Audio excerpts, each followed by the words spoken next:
Hi everyone. Today we're going to talk about a special device in the PoE system, which is the PoE Powered Switch. The PoE Powered Switch is really special because in our PoE systems, we know that there is a PoE power sourcing equipment and a PoE powered device. That's what makes it a PoE system. Although the PoE Powered Switch can act as both power sourcing equipment and powered device. So the reason is our PoE Powered Switch has a port right here.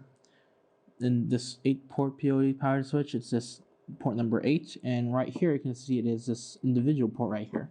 These ports are designated to be receiving the PoE signal. Once they receive the PoE signal, they can harvest some of the power and power themselves up and then act as a power sourcing equipment, which will connect to multiple IP devices and provide PoE signals to them as well. So that's what makes them so special. It makes us really convenient when we just use one Ethernet cable and power this up, also providing it data, and let it act as a power sourcing equipment in the field. And also it can extend the PoE signal for another 100 meters, so it's basically an extending device as well. So it's like a hybrid device with all the advantages integrated inside.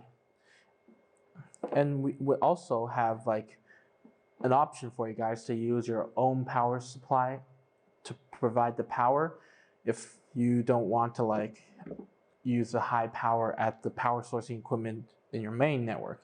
So now I'm going to connect our PoE powered switch to a high power PoE switch and let you guys see how this is powered up.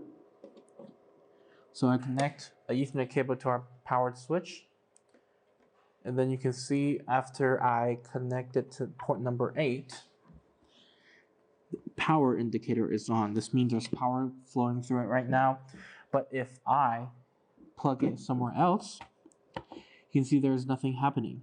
The power indicator won't turn on and there's nothing happening. That means port number 8 for these 8-port types models are designated for the PoE signal to come. And other are connecting to IP devices or extenders, whatever you want. So let's take a look at the features of a PoE powered switch. So mostly they have ports which can supply 30 watts of output power. This is good for connecting to like power hungry devices, and also the total bandwidth for any kind of model can reach 1,000 megabits per second, which is also good when we connect multiple IP devices to it.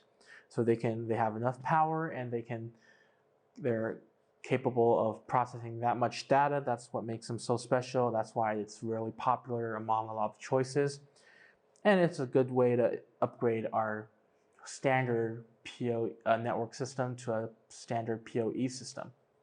Now I'm going to just like connect an IP camera to it as well so that you guys see some more. Connecting an IP camera is really easy so that once the designated port for PoE signals to come in is used, all the other 7 ports are able to use as for IP devices.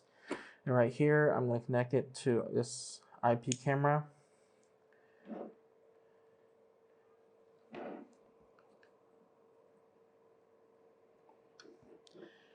And now you can hear that our camera is on, turning itself on, doing the self-diagnosis. So yeah, that's how we connect an IP camera to a powered switch. Alright, that's pretty much it for our PoE powered switch. If you have any more questions about it, you can feel free to leave them at the section below. Thank you guys for watching it, and I'll see you guys next time. Goodbye.